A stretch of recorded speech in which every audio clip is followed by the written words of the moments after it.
So we have Stevie and Jesse Frasure on our Pure Country Home Hangout. So thank you guys for doing this. Yeah, thanks for having us. And I think I've done a bunch of interviews already with artists and stuff like that. But I think that, being on the side of the music industry I'm on, I think it's really important to just look at all the different levels of the music industry. And you guys are such an important part of that, fans at home, they listen to a song or they hear someone play it at a show and they don't realize how many people actually go into that song. And you guys are part of that. So you guys have Rhythm House Music, which is a part of Rock Nation and Warner Chapel in Nashville. So first off, we'll start with Jesse. How did you get your start as far as kind of getting in the music industry and to where you are today? So I'm from Detroit, Michigan. My family was all in music. So I was kind of always around it growing up. And I knew I wanted to get into music. I just didn't really know how. I remember like high school guidance counselors didn't really know how to like advise that. So in fact, I think the only thing in our books was like MTV internships. So I went to Michigan State. I was in telecommunications and I just got into like radio DJing because it was like the closest thing adjacent to the music industry. And I had an uncle that was a drummer and he was coming to Nashville a bunch to play. So I would come down on trips with him to Nashville and I really liked it. So I transferred to a school called Belmont and they had a music business program there. And this whole time I was playing music and DJing and I thought, well, I could be a songwriter maybe and move to town. And I was quickly pretty intimidated by the Nashville creative scene. So I thought, well, I don't think I can be a songwriter in Nashville. I don't think I have the chops. I never really grew up listening to country music, just the stuff that my dad had a little bit, but I was kind of in Motown and classic rock. And then later on with the DJing, hip hop and the EDM stuff really kind of influenced me. So I appreciated Nashville songwriting, but I just didn't think I could do it. So I got into music publishing. And music publishing is basically helping songwriters and helping them sort of manage their careers, matching the songs with different artists. So you're still very much hands-on creatively. So I thought, well, this would be really awesome. I could just DJ on the weekends and get my creative kicks out that way and then just work on the business side and help songwriter careers out. So that's kind of what I did. I interned at a company and then I did that for about 12 years. And that whole time I was traveling around and DJing and doing different events and all over the place. And I started getting a couple little bites on some placements I was doing because I would make these tracks and produce music on Pro Tools. And I started getting a couple little placements here and there, just like some baby projects.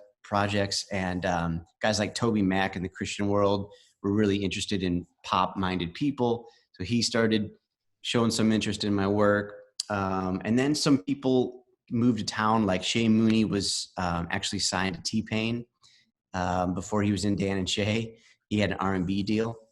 And Meghan Trainor moved. Yeah, Meghan Trainor moved from Nantucket to Nashville and she was like 17 years old. So me and Shay and Meghan would write a bunch of songs and we just would make pop music. And one of the songs we wrote just happened to get cut by Rascal Flatts. And I was working, my wife Stevie worked with Chris Stapleton, who didn't have anything going on at the time. She introduced me to him, so we would write at night. And he'd come over to the studio and we just would, after I was done with my regular career job, I would just make music at night with these kind of misfits kind of bumming around town.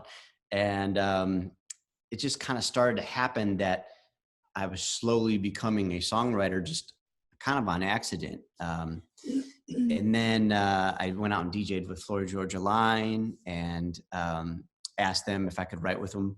That was like my agreement saying, hey, I'll DJ your whole tour if I can write one weekend with you guys.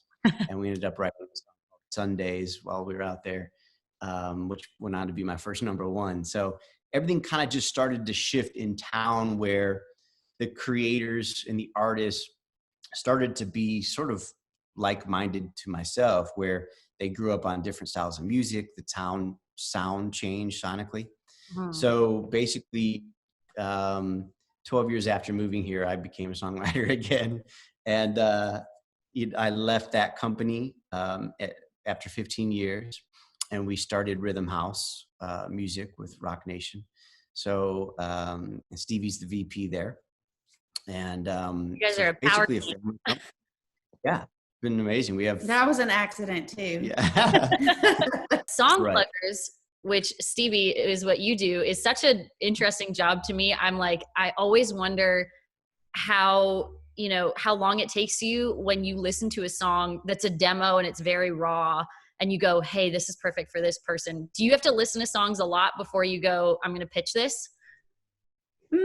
No, not usually. I mean, sometimes I hear it immediately and it's just like, even before the song is over, I'm thinking, okay, this is going to be perfect for Rascal Flatts or Kenny Chesney or whatever. And I'm emailing it or, trying to drum up some excitement before I send it.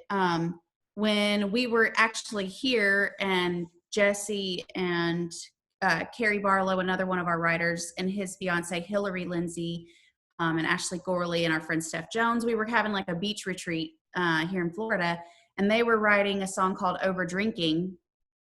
And I actually just took a little snippet of them listening back to the song. I just videoed it for a second and I texted it to Karen Fairchild and Jimmy Westbrook from Little Big Town. And I was like, oh my gosh, you guys would kill this. And then we all kind of went to bed and they were texting us, send us the whole song. We want to hear it. We want to hear it. And we were just over drinking, literally. Yeah. And the next morning they were like, we need to hear this song. So that kind of happened before the song was really even finished. And it was just kind of like, okay, I texted this, they're all freaking out. And then we sent the finished actual demo when Jesse was finished mixing it.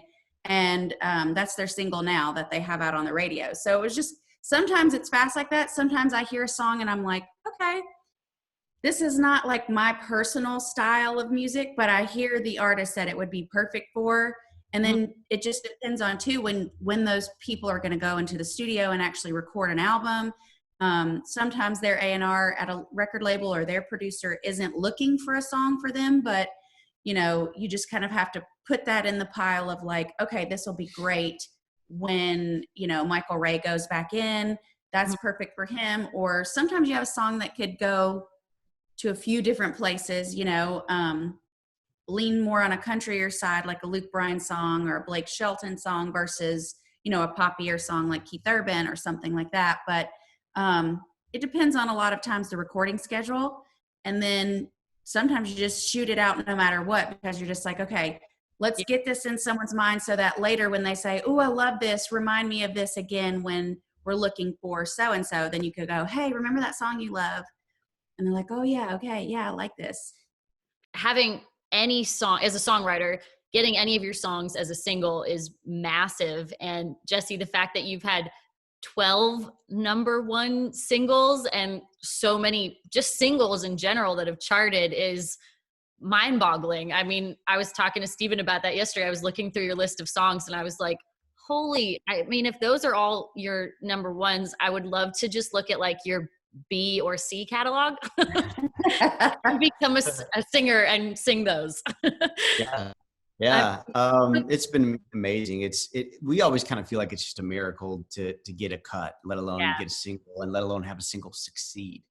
The tricky thing about this is that once you start getting a little bit of success, you get very caught up with anything in life. You know that you're trying to raise the bar and stay ambitious. So you start kind of watching things, and there's a lot in this business that's out of our control. And I personally don't believe that anyone knows what a hit song is. I don't feel like any songwriter, any label head, any artist, any listener truly knows. Otherwise, none of us would ever fail, right? I think that we just sort of have tastes as listeners and creators and business people. And sometimes that's been successful. So you trust that gut. You tend to find people that are like-minded. So I fit with certain artists when I collaborate, and Steve fits with certain business people when she's pitching songs and relationships. And then you kind of just go off that, but you never truly know Yeah. That's the hard part about our business. You wrote, which I think Canadian fans definitely need to know about, and that I didn't know until I was looking into your catalog, was that you wrote Cheap Seats for Dallas Smith, which I always say to Dallas, because, I think it was number 5 on the charts. It went on like the Canadian charts.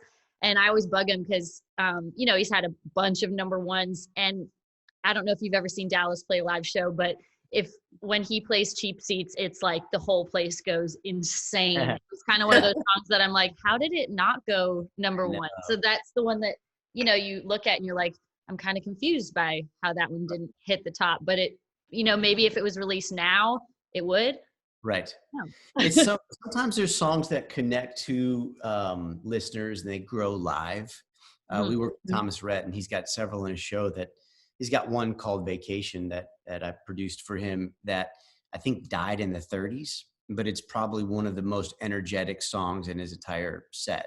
Yeah. So sometimes, there's so much math and business on this side. And then over here is the creative side of just why someone likes a song, or maybe they didn't appreciate the song and now they do, and you have to think of the environment that someone's listening.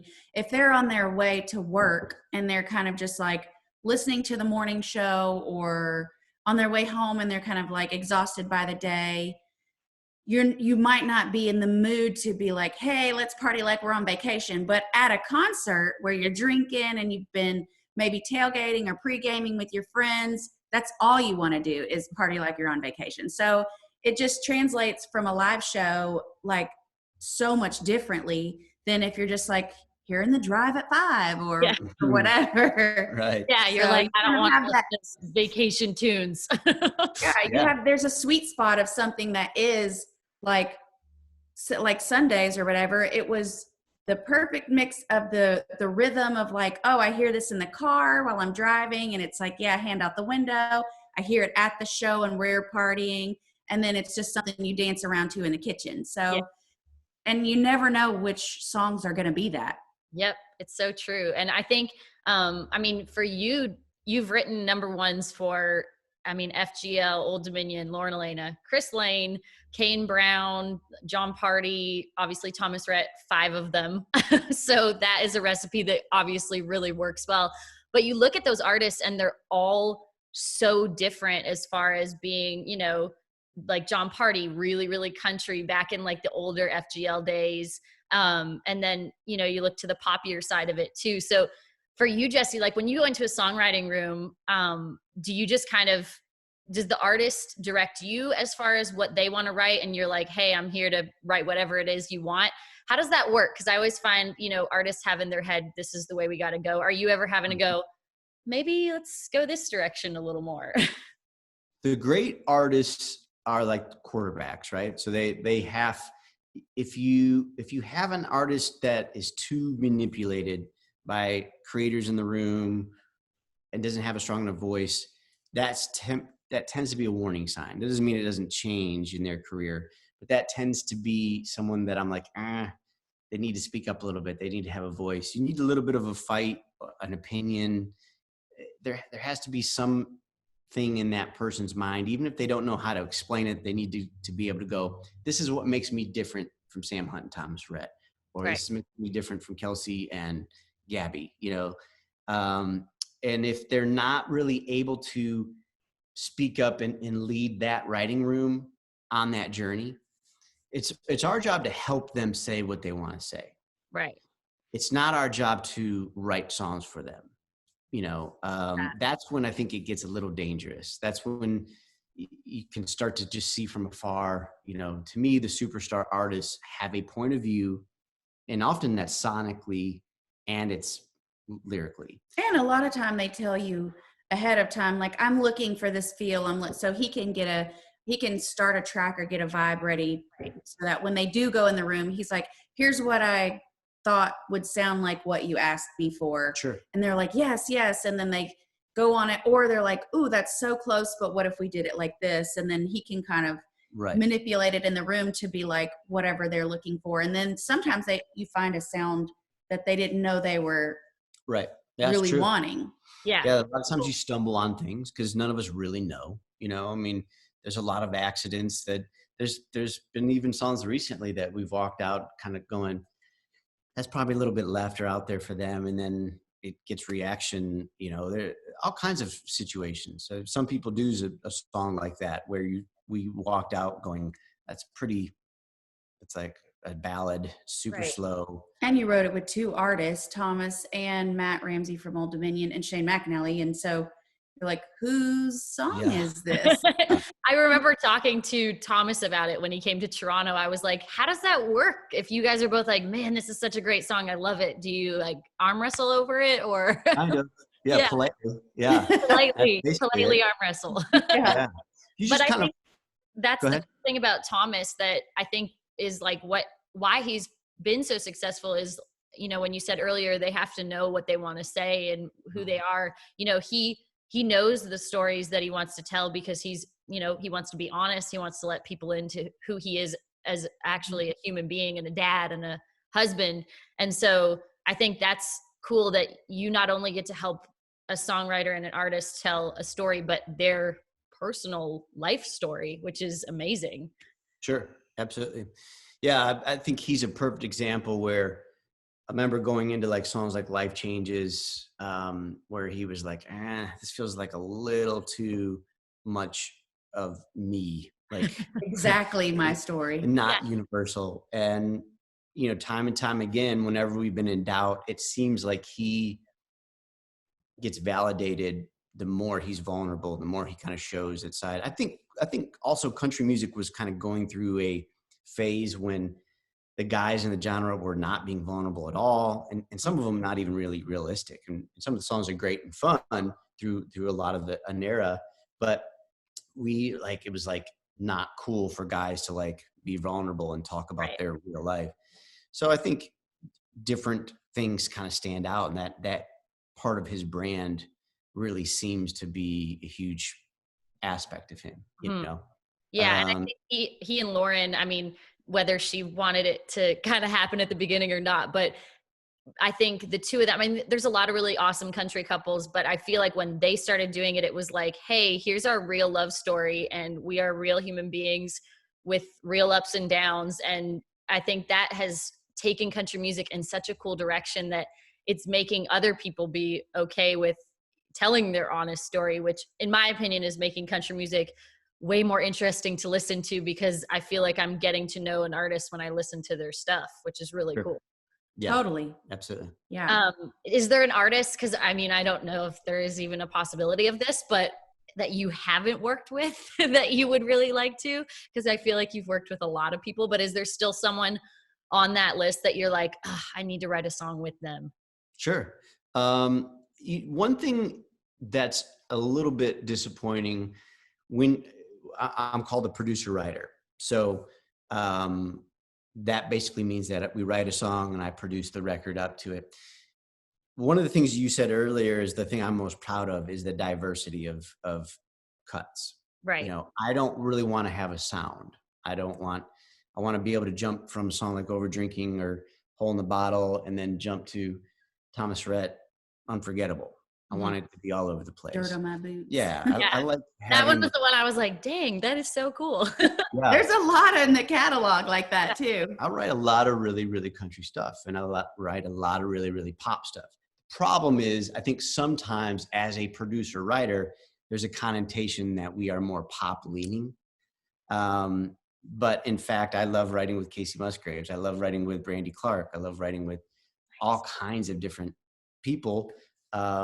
So yeah, there's definitely people like Miranda Lambert. I think I actually think her and I could write some really cool stuff we've never written together. I think in her mind, I'm probably more pop leaning, you know, just because everyone has a stereotype that they kind of just, oh, well, this person is known for that. Mm-hmm. But in fact, I think we could do some really cool retro sounding country. You know, I think I'll just send her your list of songs that you've written and be like, hey, wake up. He actually writes really country stuff too. You actually wrote a song, side note with Steven, we were talking about it the other day, Time With You.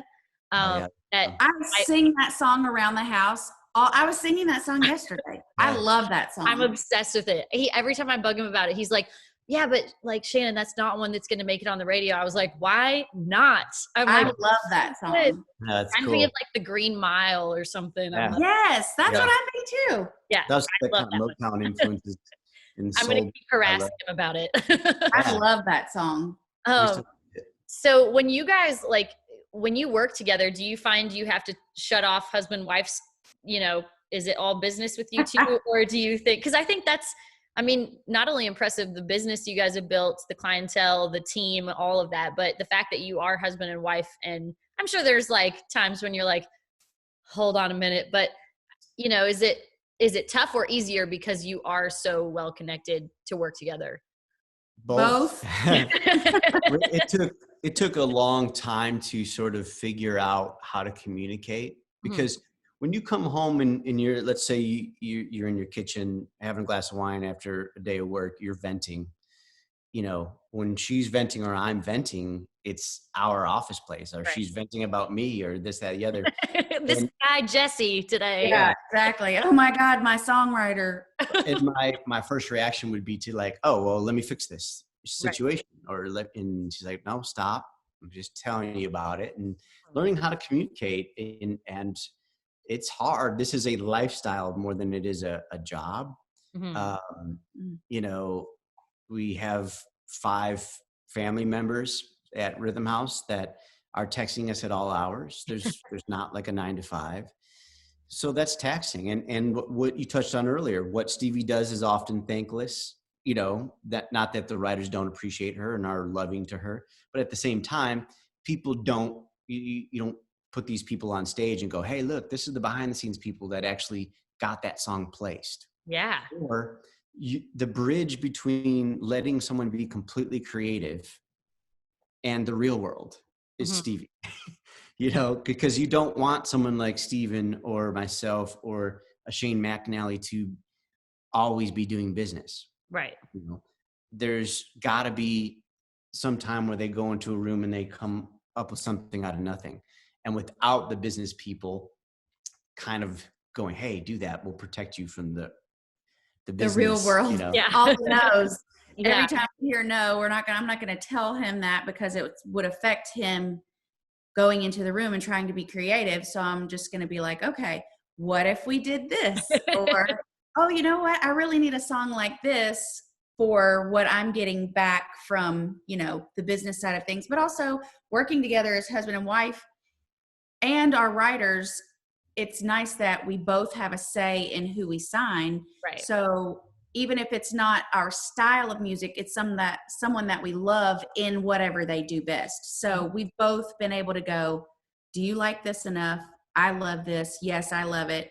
And then we can, you know, take it home and go, okay, guys. He's like, gotta go, guys. I'm done. But it's also like, you know, even when I've been in publishing for 17 years, 18 years. Wow. So even when I did it and I loved my writers, there's nobody that's going to want this writer to be successful more than me, because I also love him. And, you know, and it's kind of like when we are doing that together in our company, we're so closely knit with our writers that it's like, okay, you know, but I've been at a company before where we had 144 writers, and they were just like, here's your group, work with them.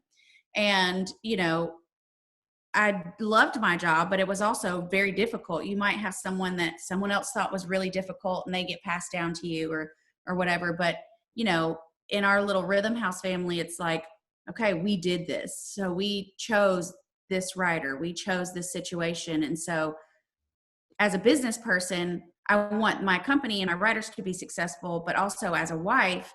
And, you know, I'm sitting here going, oh, this is ours. Like, we are doing this. Like, we really have to want it and go when you're tired and you go, okay, normally I'd just go home and not think about this anymore. And now it's following me there. But, you know, there's good and bad with it. It did take us a lot of like trial and error of going, okay, when do we turn this off, and how long, like come home and maybe have a break and then go, okay, now we can talk about business again. And Yeah. So, I think that's, I think we are learning that every day still. yeah, I bet.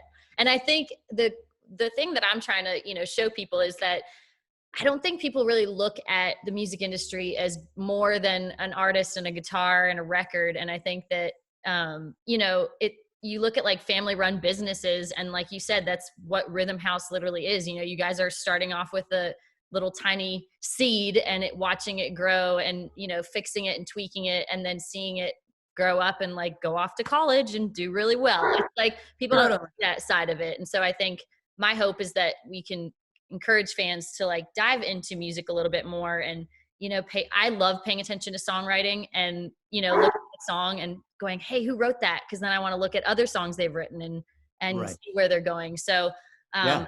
I'm super grateful that you guys did this. And now I'm going to encourage everyone to go and look at all of the songs that Stevie Frasure has written, and you'll be very busy for a very long time. Thank you for having us, Shannon. This is so cool.